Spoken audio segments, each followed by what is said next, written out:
Good day mga ka-Wizard Moto. Quick news and update lang muna tayo. May bago na namang inilabas ang Yamaha Taiwan na panibagong motor na masasabi nating napaka-futuristic. Another first from Yamaha Taiwan.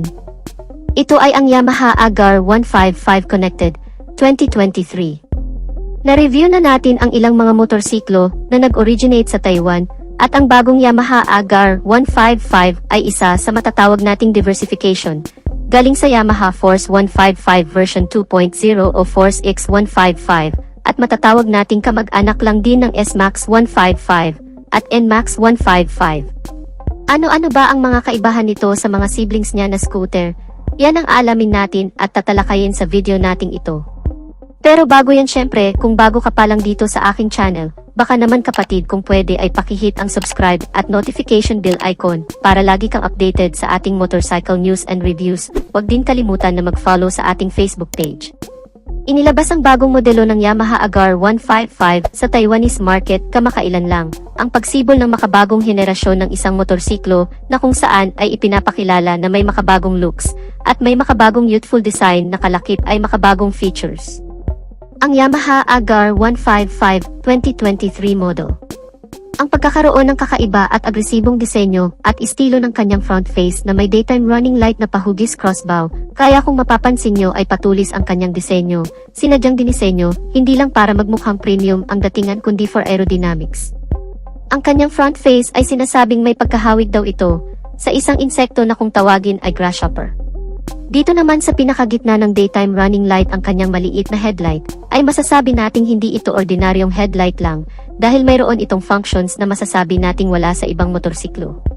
Gaya na lamang ng WAU, o Adjustable Color Temperature Unit, na pwedeng ma-adjust ang buga ng ilaw, from bright color to warm color, malaking tulong ito, lalo na kung mahamog o maulan ang klima. Pangalawa ay meron na din itong WLLA, o Yamaha Lane Light Assist. Ang function naman nito ay kapag halimbawa kung liliko tayo sa kanan or kaliwa, ay automatic na mag-adjust ang ilaw nito sa gilid ng kalsada for better and wider visibility sa madidilim na kalsada. So masasabi natin ngayon na small but very useful at kakaiba ang makabagong headlight ng scooter na ito. Nakadugtong naman ang mga signal lights nito sa lower part ng DRL at meron din itong built-in hazard lamps. Ang pagiging convenient naman ito ay hindi rin nawawala sa pagkakaroon naman ng flat footboard o gulay board na tinatawag. Unlike kasi sa ibang unit ng Yamaha tulad na lamang ng Yamaha Aerox, Yamaha N-Max na may central spine na lagayan ng gasolina, ang kagandahan naman ng motorsiklong ito ay magkakaroon ka pa ng space na pwedeng paglagyan ng mga gamit o bagay na hindi nakasya sa kanyang compartment storage at samahan pa yan ng comfortable seats platform na may makapal na foam na parang nakaka-relax namang tingnan. At ang rear portion naman nito makikita ang compact LED na tail light nito na may pagka-modern looks at sa pamamagitan nito ay lumalabas ang pagiging premium at pagiging elegante ng motorsiklong ito. Naka-full LED na rin ito kasama ng iba pang ilaw nito, ang headlight, daytime running light, mga turn signal lamps at parking light nito ay wala ka nang poproblemahin na baka mapundi ang bulb nito dahil nga sa naka-LED lighting system na ito. In terms naman sa mga features pa na meron sa motorsiklong ito, ang instrument cluster ng motorsiklong ito ay very wide, na naka-LCD display at colorful display. Ang kagandahan naman nito ay may kasama na itong Bluetooth connectivity, na kung saan ay pwede mong ikonekta ang cellphone mo dito, lalo na kapag ikaw ay nagda-drive at may inaasahan kang importanteng tawag or text message, ay mas mabilis mo makikita ang notification sa screen ng instrument cluster nito kapag may na-receive na call or text ang cellphone mo. Kaya mas magiging kampante ka na wala kang mamimiss na mahalagang bagay o mensahe mula sa cellphone mo. Meron rin itong WayConnect system ng Yamaha, ang sistemang ito na kung saan ay mamonitor mo ang maintenance recommendation mula sa motorsiklong ito at ibang aktibidad maging kanyang last parking location, makapag-navigate ka rin sa dashboard nito. Bago lang din ito na sistema ng Yamaha na kung saan nagagamit na rin sa ibang modelo nito.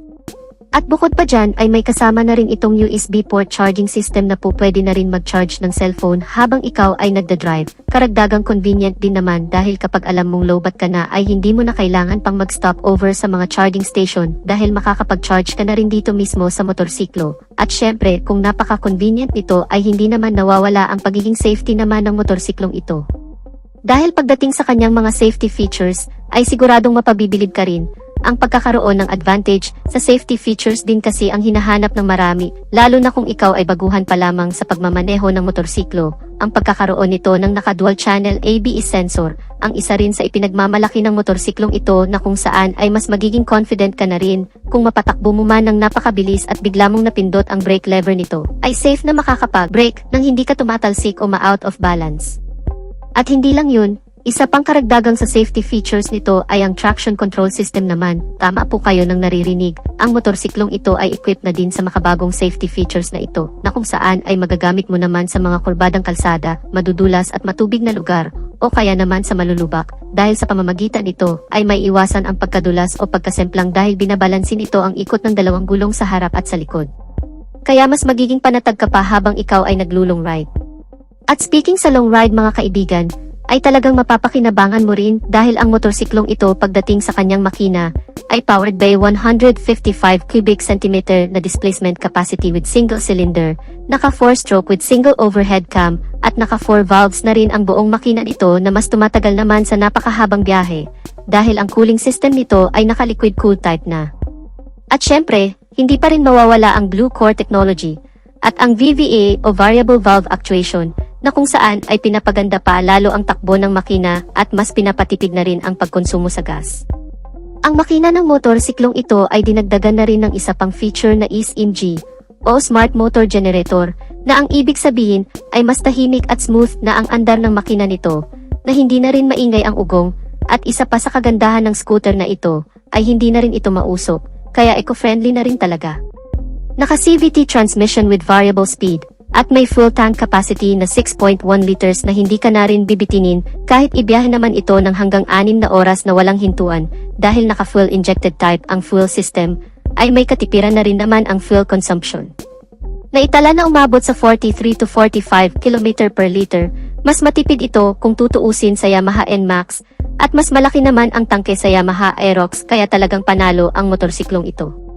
Pagdating naman sa engine performance, dito din talaga natin masusukat ang lakas o ang power output level ng motorsiklong ito sa pagkakaroon naman ng maximum power of 14 horsepower sa kada 8,000 revolution per minute, habang ang maximum torque naman ay 13.7 Nm sa kada 6,500 RPM. Malakas-lakas na rin naman ang ganong klaseng arangkada ng makina. Para naman sa ilang specs na meron pa sa motorsiklong ito, pagdating sa kanyang chassis and suspensions, ang front suspensions nito ay naka-telescopic fork, habang ang rear suspension naman nito ay naka-swing arm with dual shock absorber. Hindi pa man natin nagagamit ang motorsiklong ito, pero sa tingin ko, base na rin sa experience sa paggamit ng ilang motorsiklo ng Yamaha, tulad na lamang ng Aerox at NMAX, ay mukhang maganda na rin naman ang shock response o laro ng suspensions nito. Kung madadaan mo man sa malulubak mahahamps, sa tingin ko ay hindi na rin naman ganun katagtag at syempre dahil nga sa Yamaha brand ito, ay makasisiguro ka na rin naman sa pagiging matatag, dekalidad, maaasahan ang suspensions ng motorsiklong ito. Ang mga gulong nito ay may sukat sa front na 120/70R13, habang ang rear tire size naman nito ay 130/70R13.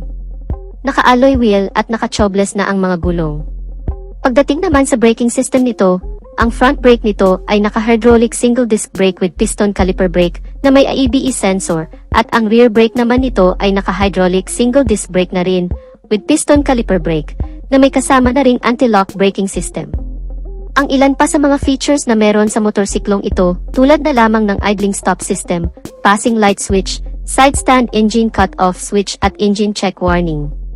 Malawak na rin ang underseat compartment storage na may capacity naman na 25 liters na kasyang-kasya naman dito ang full face helmet at meron na rin itong retractable hook na kasama na po pwede mong pagsabitan ng ilang bagay.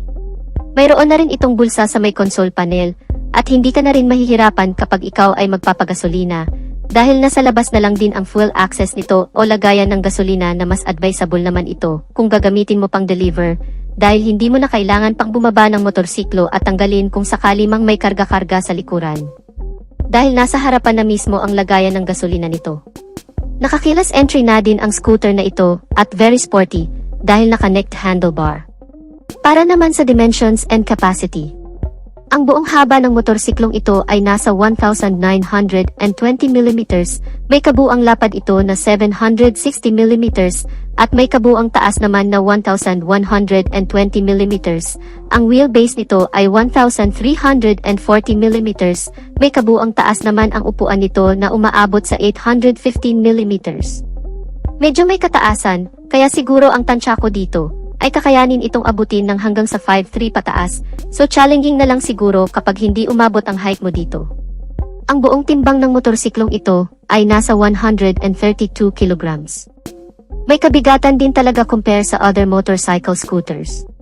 At kung ang presyo naman ang pagbabasehan ay mukhang alam ko na ang magiging reaksyon dito ng karamihan dahil ang kabuang presyo nito sa ibang bansa ay nasa 118,000 Taiwanese dollar na kung i-convert naman natin sa Philippine peso, ito ay aabot ng hanggang sa 212,842 pesos. Yan ay estimated pa lamang at hindi pa yan ang totoong basihan. Sa totoo lang mga kamoto, ito ay inilabas pa lamang talaga sa bansang Taiwan at sana ay dadalhin na rin sa ibang bansa pa sa Asia. And hopefully, sana dalhin din talaga ito dito sa bansa, kasi sa tingin ko ay medyo nahuli at naungusan na ang Yamaha pagdating sa upgrade ng mga motorsiklo, kaya mas maganda rin sana kung dalhin talaga itong bagong Yamaha Agar 155 Connected 2023 version dito sa Pilipinas. So wala pang malinaw na detalye o anumang details na nagmula sa Yamaha kung talagang dadalhin ito dito sa bansang Pilipinas. So ano ang masasabi nyo sa kakaibang motorsiklong ito ng Yamaha? I-comment nyo lang sa comment section natin sa baba. At dito na natin tatapusin ang video natin mga ka-Wizard Moto. Sana nagustuhan ninyo ang video, at kung nagustuhan nyo ay pakipindot ang like button bilang suporta na rin sa ating channel, at sa mga hindi pa nakasubscribe ay inaanyayahan ko kayo kapatid na mag-subscribe sa aking channel, para lagi tayong updated sa mga videos na i-upload ko pa. Maraming salamat sa walang sawang pagsuporta. Ride safe and God bless.